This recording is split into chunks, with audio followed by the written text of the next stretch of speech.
It's a very hard decision sih untuk meninggalkan YouTube. Tapi karena dipanggil terus-menerus untuk meninggalkan YouTube untuk bantu UMKM. Dulu tuh saya selalu reason bahwa saya punya bisnis apa namanya Nyapi, kemudian Food Space, Beku dan lain-lain, bisnis-bisnis lainnya saya merasa bahwa karena YouTube gitu. Iya.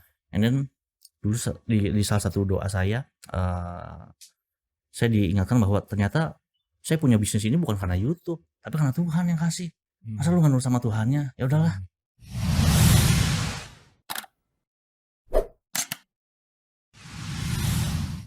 Dan UMKM-nya ini biasanya jangkanya panjang bisa? Nggak cuman sebentar terus berhenti gitu nggak?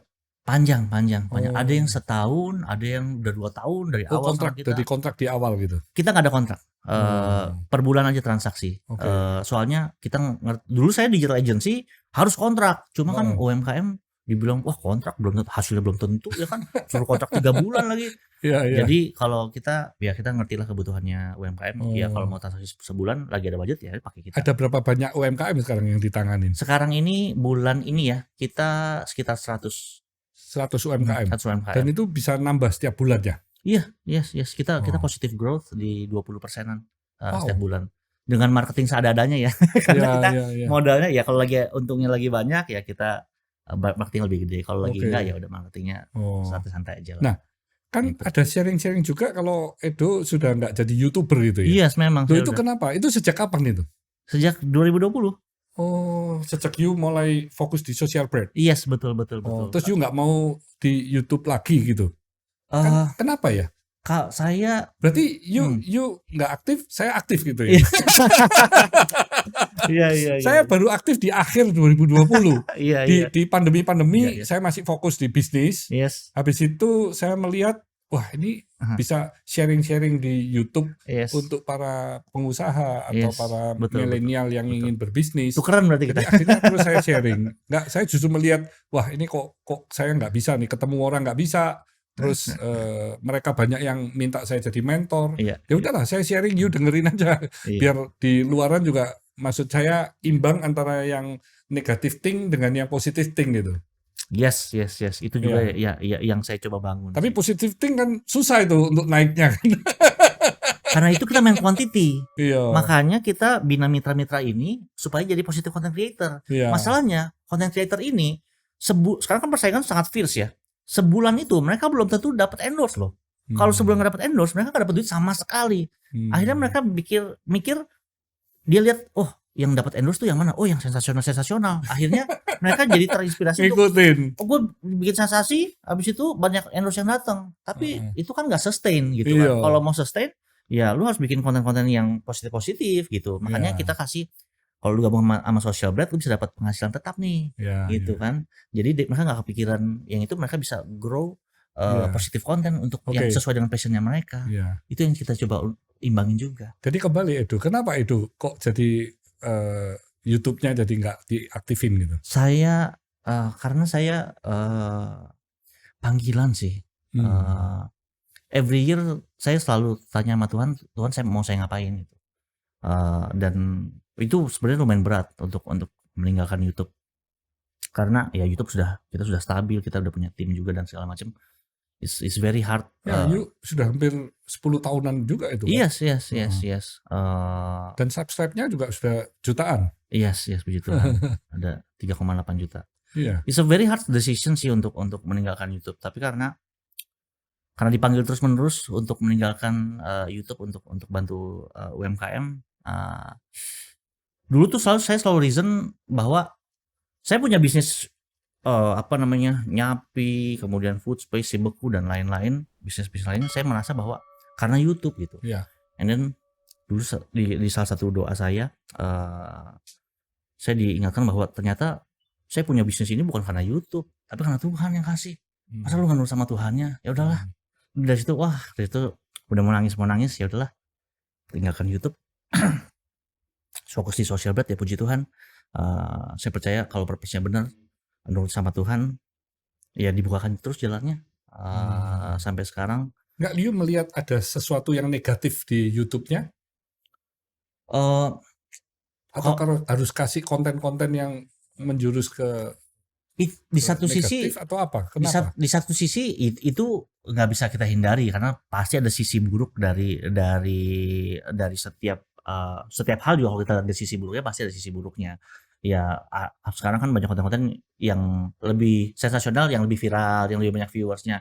Itu pasti ada keresahan itu, tapi itu bukan jadi yang utama sih, karena everything kalau kita lihat dari sisi buruknya pasti ada lah. Iya. Gitu. Jadi Iya. that's why itu juga bukan jadi trigger bahwa saya mau berhenti YouTube, enggak sih. Karena dari sisi you punya social brand untuk membangkitkan para UMKM melalui YouTube kan juga bisa. Untuk apa nih? Untuk mengkomunikasikan mereka punya bisnis, mereka punya kelebihan-kelebihan. Ya, tapi nggak scale kalau saya sendirian. Kalau saya sendirian saya bisa bantu 1 UMKM, 2 UMKM, 3 UMKM, tapi kalau kita bikin Enggak, maksudnya you punya platform kan bisa dirubah lebih ke arah social brand misalnya ya. Jadi yang handle kan juga bisa you punya tim kan. Yes. Jadi nggak perlu Edusel yang keluar, tapi maksudnya Edusel social brand itu tadi bisa membawa komunikasi ke jaringan YouTube yang you sudah bina misalnya. Yes, true. Kan bisa berubah bentuk dari sisi you nggak perlu sendiri semua. Betul. Memang plannya ke depannya seperti itu sih. Kita akan aktifin. Oh, ini sudah direncanakan. Yes, kita akan daripada aktifin. you nggak aktifkan kan? Iya, kan iya. tetap kalau you mau mengkomunikasikan hal-hal yang baik, ya kan bisa diterima juga dengan kalangan-kalangan yang membutuhkan ya. Betul. Kita akan aktifin lagi setelah funding sih, sebagai apa namanya? Ya. Itu ada nilai tambahnya loh itu. Iya. Sayang juga kita juga ngeliat. Apalagi produk-produknya kan bisa juga dikomunikasikan dan kebaikannya. Mungkin juga bisa mencari mitra-mitra dari UMKM yang ada itu tadi kan. Kan banyak sekali mereka bisa dimultiplikasi di daerah-daerah yang mungkin tidak terjangkau oleh mereka. Misalkan. Iya, benar. Jadi banyak hal yang tentunya positif thing-nya itu banyak sekali. Iya, betul. Saya sendiri kan sharing-sharing di YouTube kan bagi saya cuma mau berbagi. Tetapi akhirnya kan banyak sekali orang yang ngajak kerjasama, orang yang ingin saya dijadikan partner. Yes. Padahal dia sudah berusaha di bisnis mereka itu 40 tahun, 40 tahunan. Itu kan mau berbagi dengan saya itu kan hal yang bukan sesuatu yang menurut saya mudah ya. Betul. Iya. That's a very good idea. Dan di Instagram pun juga sama ya. Iya. Itu nggak terlalu aktif sekarang.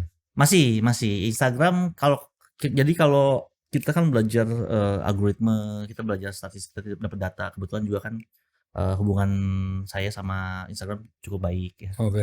Dulu saya pernah dikirim ke LA untuk belajar 7 hari di sana tentang Berarti di Instagram ada yang personal Edo punya, ada yang social brand. Yes, ada. Di YouTube juga begitu? Enggak, di YouTube baru ada saya doang. Social brand kita belum ke YouTube karena kita belum lihat worth it enggaknya ya. Iya.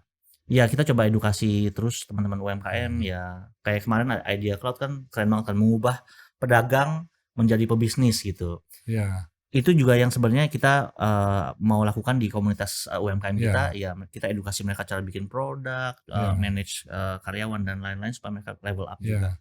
Dan dunia ini karena perubahannya demikian cepat ya.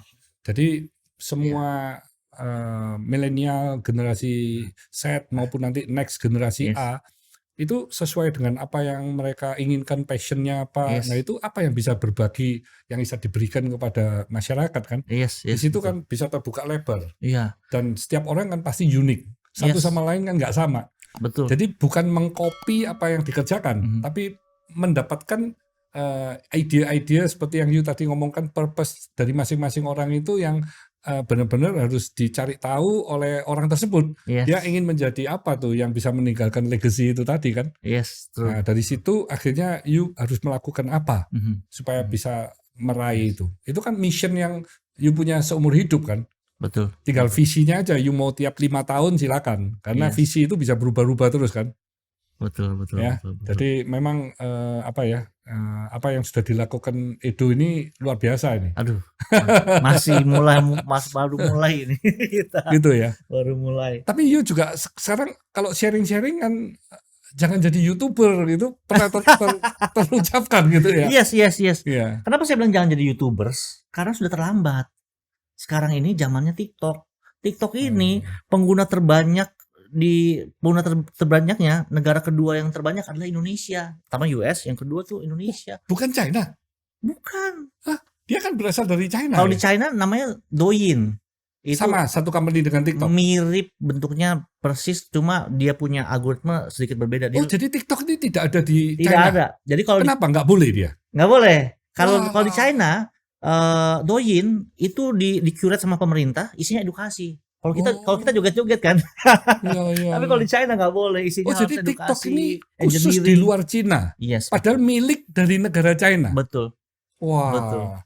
Betul. Malah kan ini nggak fair dong ya. Karena milik negara China, dia suruh orang seluruh dunia joget-joget, dianya dapat edukasi. Malah kan ada konspirasi bahwa ini adalah kampanyenya China untuk membuat the rest of the world jadi stupid gitu karena konten-konten yang apa namanya nggak ada artinya. Nggak ada artinya. Sedangkan kalau di China harus di-curate, isinya harus engineering, kemudian edukasi, iya. gitu-gitu. Saya kadang sama istri saya diajak juga TikTok kan, saya ngomong, ngapain Mam? Udah happy aja yuk, masa yuk ngomong yang berat-berat terus. Iya. Tapi kita juga berusaha untuk apa namanya? Makanya orang-orang kayak Julio, orang-orang kayak Raymond, mereka yang bawa edukasi ke ranah TikTok, mereka yang very precious, yang harus kita bantu sama-sama untuk naikin supaya TikTok kita juga isinya jangan yang remeh-remeh aja. Saya di TikTok kan juga ada untuk entrepreneurship, tapi nggak banyak orang yang lihat kan. Belum. Nggak banyak. Niche-nya belum sampai sana, masih bertumbuh lah, masih anak-anak muda semua isinya. Iya, maunya mungkin yang cepat, gimana cara cepat kaya, cepat menggandakan uang. Nah itu semua kan tentu semakin cepat ya pasti resikonya semakin tinggi, bisa-bisa hilang gitu kan investasinya kan. Nah itu yang mereka cari, yang saya heran.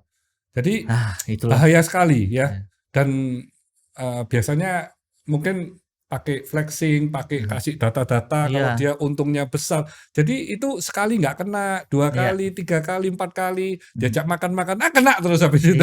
Makanya habis akhirnya kan. Ya itulah Gen Z ya, bukan Gen Z aja sih, banyak orang yang karena melihat udah greedy. terbiasa instant gratification kan. Kita karena kalau pakai sosial media kan sekali post ada yang nge-like langsung instant gratification. Jadinya karena hidupnya serba instan jadinya tergiur sama wah ini juga instan kayaknya bisa gitu, padahal kan kita harus lebih deep dive lagi untuk ambil keputusan. Ya itu. Tapi kalau tadi dari Edo omong YouTube kalau sekarang sudah terlambat gitu ya. Udah terlambat. Tapi saya kan memulainya di akhir 2020 ya. Dan setelah saya sharing di YouTube, kalau saya nggak sharing, wah itu yang nelpon saya banyak dan yuk kenapa kok berhenti gak kasih. Jadi terus saya kemana-mana, saya lebih dikenal loh. Saya juga heran. Loh kan sedikit tuh, subscribe-nya juga nggak banyak, cuma ratusan ribu aja ya. Tapi saya lebih diketahui dibanding waktu saya sebelum sharing. Padahal saya kan sama aja, saya nggak berubah apa-apa. Bisnis saya juga tetap aja gitu ya. Yes. Mungkin karena dari sisi brand sudah ada Pak Hermanto. Nggak ada sebelumnya saya nggak banyak keluar di media juga. I see.